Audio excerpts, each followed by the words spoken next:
Assalamualaikum warahmatullahi wabarakatuh. Perkenalkan, nama saya Rifki Fiharifana Ainurofik. Saya berasal dari Prodi Biologi Fakultas Sains dan Teknologi UIN Maulana Malik Ibrahim Malang. Saya di sini akan menjelaskan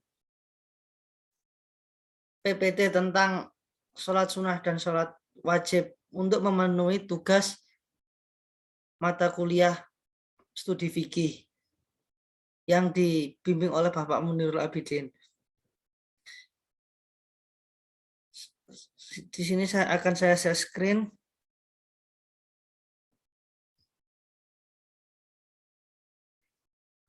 Oke. Puja dan puji syukur kita aturkan kepada junjungan kita Nabi besar Muhammad SAW yang telah membawa kita dari zaman jahiliyah sampai sekarang zaman yang terang benderang. Semua wajib kita syukuri dan kita aturkan syukur kita kepada junjungan kita Nabi besar Muhammad SAW. Saya di sini akan menjelaskan tentang sholat sunnah, sholat wajib dan sholat sunnah menurut ilmu fikih. Sholat wajib dan sholat sunnah menurut ilmu fikih. Rifki Fiarifana Ainurofik dengan nomor induk mahasiswa 2006021100022. Ya, di sini latar belakang mengapa saya membahas tentang ilmu fikih. Umat Islam mempunyai keyakinan dalam kehidupannya bahwa segala perintah dari Allah Subhanahu wa taala harus dilaksanakan, di mana salah satu perintah tersebut adalah perintah untuk menunaikan sholat. Jadi umat Islam di seluruh Indonesia maupun di seluruh dunia itu mempunyai keyakinan bahwa perintah Allah yang sangat harus kita laksanakan salah satunya adalah sholat, maupun sholat wajib ataupun sholat sunnah. Ibadah sholat mempunyai jenis-jenis tersendiri, yaitu sholat wajib ataupun fardu. Dan sholat sunnah, ketentuan mengenai pelaksanaan sholat-sholat tersebut tentu saja diatur agar menunaikan ibadah sholat dapat dilakukan dengan baik. Nah, yang dimaksud di sini, sholat sunnah ataupun sholat wajib ataupun ibadah sholat yang dimaksud di sini tersebut diatur dalam suatu pedoman agar kita semua tidak salah kaprah dalam melakukan sholat-sholat wajib tersebut. Pasti ada aturan-aturan dan tata caranya tersendiri.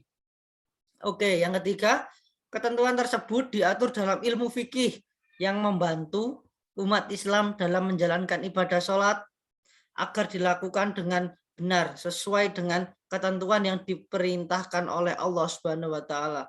Maka dari itu, penulisan ini akan membahas bagaimana ketentuan ilmu fikih mengenai sholat wajib dan sholat sunnah. Nah, di sini saya akan membahas tentang ketentuan sholat wajib dan sholat sunnah menurut ilmu fikih. Yang menurut saya mungkin itu sangat penting untuk kita bahas agar kita semua mengerti lebih mendalam lagi. Oke, next.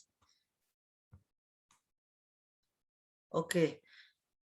Rumusan dan tujuan penulisan yang saya buat. Bagaimana ketentuan ilmu fikih pada sholat wajib? Bagaimana ketentuan fikih pada sholat sunnah? Itu yang akan kita bahas. Tujuan juga untuk mengetahui ketentuan fikih pada sholat wajib, untuk mengetahui ketentuan fikih pada sholat sunnah. Nah, ini yang saya beritahukan tadi agar kita semua lebih paham tentang sholat sunnah dan sholat wajib menurut ketentuan ilmu fikih. Oke, next. Nah, ini fikih. Sebelum kita masuk ke sholatnya, sekarang kita membahas tentang fikihnya. Secara bahasa, fikih adalah kata Arab yang berarti pemahaman yang mendalam. Kata fikih berarti orang yang berilmu dan berakhlak. Fikih mengacu pada pengetahuan hukum Islam. Ini berkaitan dengan memahami dan menjelaskan aturan-aturan Islam dalam terang Al-Quran dan Sunnah untuk membimbing seluruh umat menuju jalan yang lurus.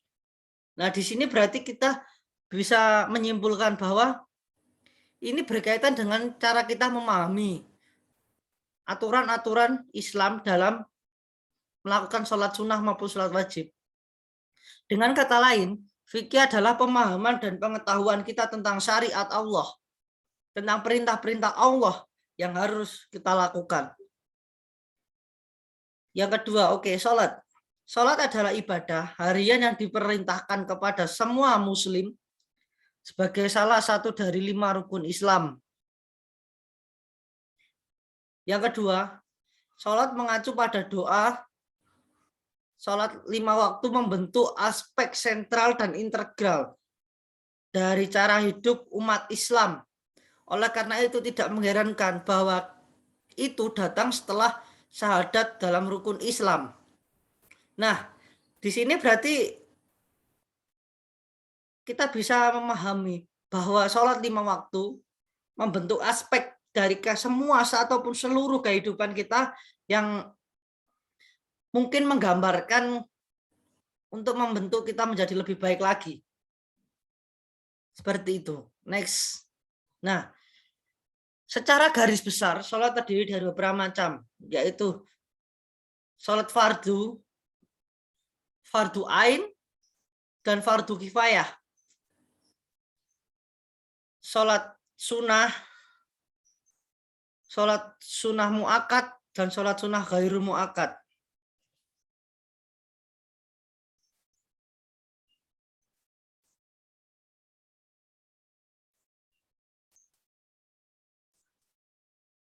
Nah, di sini sholat fardu ain, yakni sholat yang diwajibkan kepada individu, termasuk dalam sholat ini adalah sholat 5 waktu dan sholat Jumat untuk pria. Untuk sholat fardu kifayah, yakni sholat yang diwajibkan atas seluruh muslim, namun akan gugur dan menjadi sunnah apabila telah dilaksanakan sebagai muslim yang lain. Seperti itu.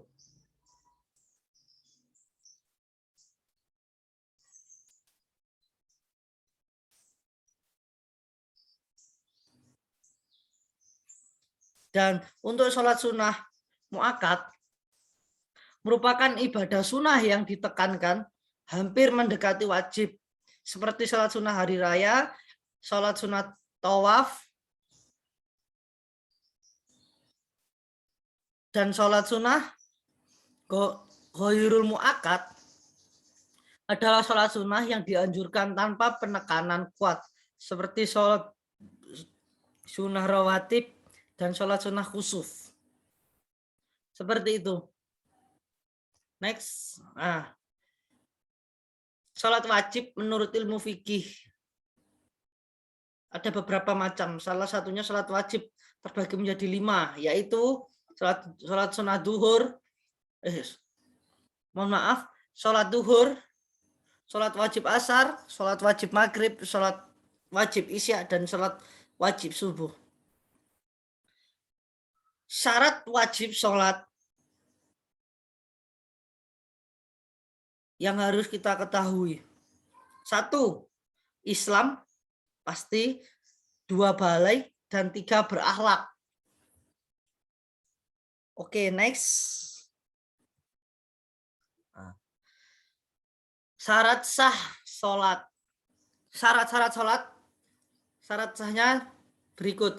Salah satunya suci dari hadis terhadap badan, pakaian, dan tubuh, suci dari hadis besar dan hadis kecil, menutup aurat, menghadap kiblat. Rukun sholat, niat takbiratul ihram, membaca Al-Fatihah, ruku, iktidal sujud, duduk di antara 2 sujud, duduk akhir, membaca tasyahud akhir, membaca sholawat Nabi, memberi salam.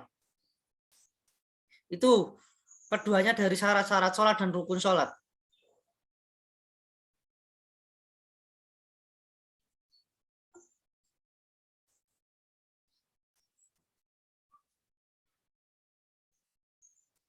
Sholat sunnah menurut ilmu fikih ada beberapa macam.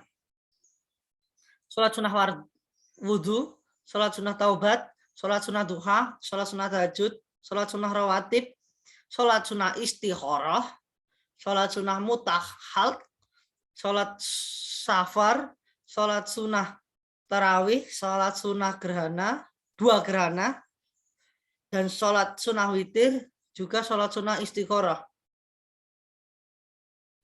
Ini semua sholat-sholat sunnah. Oke, next. Nah, kesimpulannya.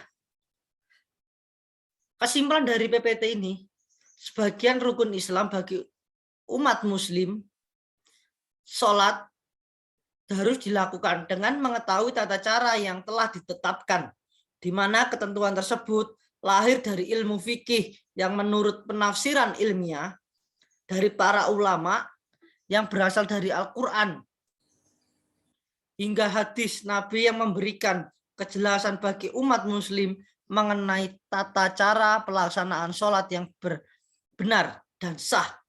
Ilmu fikih penting untuk didalami, terlebih untuk memahami keabsahan dari pelaksanaan sholat agar terhindar dari kesalahan dan menyebabkan sholat tidak sah.